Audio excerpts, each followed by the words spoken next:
Alors pour commencer ce chapitre 3 dans lequel on va s'intéresser au titrage des solutions, c'est-à-dire la détermination des concentrations des solutions, on va déjà faire le point sur la manière dont on peut exprimer cette notion de concentration.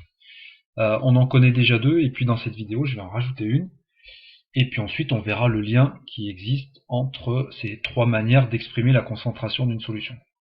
Alors, ce qu'on sait déjà depuis la classe de seconde ou la classe de première, c'est que les concentrations peuvent être exprimées en masse ou en mol.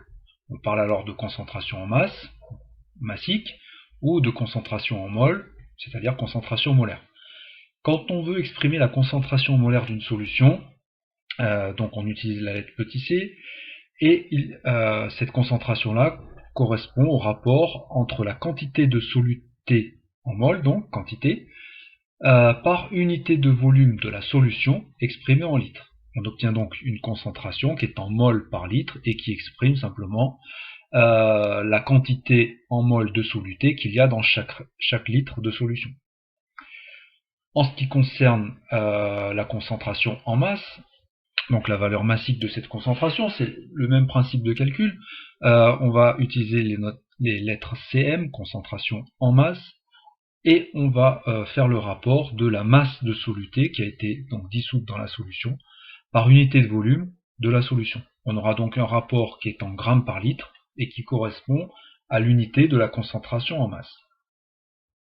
Cette concentration en masse exprime donc le nombre de grammes de soluté qu'il y a dans chaque litre de solution. On donne des exemples.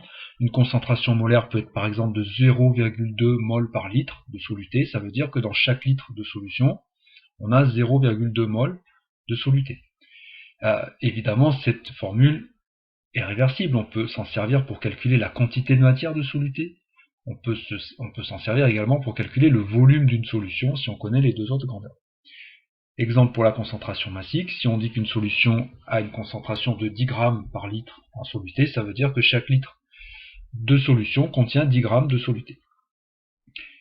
Ce qu'on va rajouter donc là en terminale, c'est la notion de titre. Alors pourquoi on le rajoute? C'est parce que dans la vie courante, il est très fréquent que cette notion de concentration soit exprimée différemment. On parle de titre massique, qui d'abord est une notion ancienne. Les premières notions de concentration étaient plutôt exprimées sous forme de titre, et puis, donc je le redis, dans la vie courante, c'est souvent que la notion de concentration est exprimée à travers ce titre. Par exemple, c'est le cas du vinaigre. Vous avez différents vinaigres dans le commerce. Vous pouvez choisir un vinaigre à 8%. Ce 8% correspond au titre. Alors, comment ça se définit le titre? Donc on va utiliser la lettre petit t pour l'exprimer. C'est à nouveau un rapport. Puisque le titre est massique, c'est le rapport de la masse de soluté, mais au lieu de le diviser par le volume de la solution, on va diviser par la masse de la solution. Donc le titre, ça va être une sorte de concentration, mais pas une concentration qui s'exprime par rapport à un volume de solution, mais par rapport plutôt à une masse de solution. Concrètement, alors souvent d'abord ce titre, c'est un nombre qui est généralement inférieur à 1, puisqu'on va mettre moins de grammes de soluté que ce qu'il y a de grammes dans la solution. Et souvent ce nombre plus petit que 1, on l'exprime en pourcent, donc on multiplie ce rapport par 100 pour l'avoir en pourcentage. Un vinaigre à 8%, ça signifie quoi? Ça signifie que si le rapport ici vaut 8%, c'est-à-dire 0,08, ça veut dire que par exemple dans 100 grammes de vinaigre, donc le vinaigre étant la solution, eh bien on a 8 grammes d'acide dans ce vinaigre. En l'occurrence dans le vinaigre il s'agit de l'acide éthanoïque. Donc c'est un nombre de grammes pour un nombre de grammes, au lieu d'être un nombre de grammes pour un certain volume, comme l'exprime la concentration en masse. Alors entre les trois grandeurs dont je viens de parler, concentration en mol, concentration en masse ou le titre massique, évidemment, vu que fondamentalement ça exprime la même chose, il y a un lien entre ces trois grandeurs. Il y a même plusieurs liens entre ces trois grandeurs. Alors les démonstrations, bon, je les ai notées sur cette dernière diapositive. Je vous conseille plutôt de retenir l'esprit de la démonstration plutôt que les résultats par cœur. Vous serez plus souvent amené dans les exercices à avoir à retrouver ces formules plutôt qu'à les appliquer de manière brutale, et puis surtout que elles sont pas forcément simples à retenir, donc retenez plutôt les formules de base et l'esprit de la démonstration. plutôt que le résultat en lui-même. Alors le lien entre concentration en masse et concentration en mol, on l'a déjà vu, on l'a déjà utilisé. Il suffit de se rappeler que la quantité de matière de soluté, c'est la masse de soluté sur la masse molaire de soluté. Du coup, quand j'exprime la concentration en mol de soluté, je vais diviser sa quantité de matière par son volume. Mais sa quantité de matière, je peux donc dire que c'est le rapport de sa masse sur la masse molaire. Et donc, la concentration massique, je peux dire que c'est la masse de soluté divisée par la masse molaire fois le volume de la solution. Et ici, je me retrouve avec la grandeur masse de soluté sur volume de la solution, qui n'est rien d'autre que la concentration en masse. Donc la concentration molaire, c'est la concentration en masse divisée par la masse molaire de soluté. Formule qu'on avait déjà vue, qu'on a déjà utilisée, et je vous conseille de, je redis, ne pas la prendre par cœur, mais plutôt savoir en 2 lignes la redémontrer avec cette formule que vous connaissez bien, petit n égale petit m sur grand M.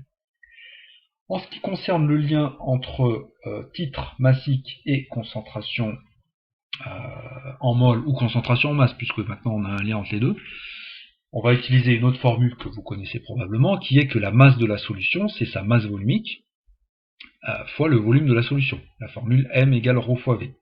On peut donc écrire, quand on exprime la concentration en mol, petit c, que c'est la quantité de soluté sur le volume de solution, c'est-à-dire la masse de soluté sur la masse molaire de soluté fois le volume de la solution, comme on avait fait déjà dans la démonstration précédente.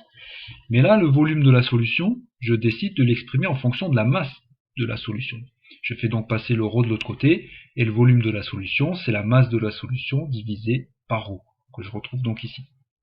Je réarrange ce calcul, puisqu'au dénominateur, je me rends compte que j'ai une fraction, je peux donc remonter le dénominateur de cette petite fraction au numérateur de la grande fraction.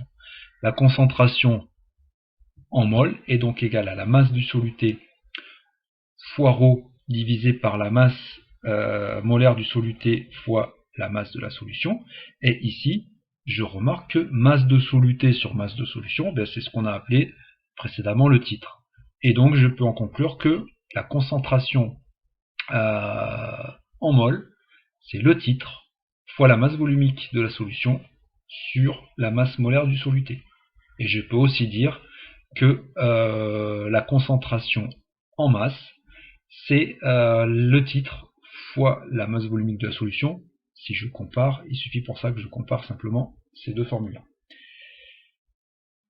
J'aurais dit, et donc je termine la vidéo là-dessus, n'apprenez pas par cœur le résultat, donc les formules résultats, mais plutôt les deux formules de base, petit n égale petit m sur grand M et petit m égale ρ fois le volume de la solution, qui vous permettent ensuite de retrouver rapidement ces résultats.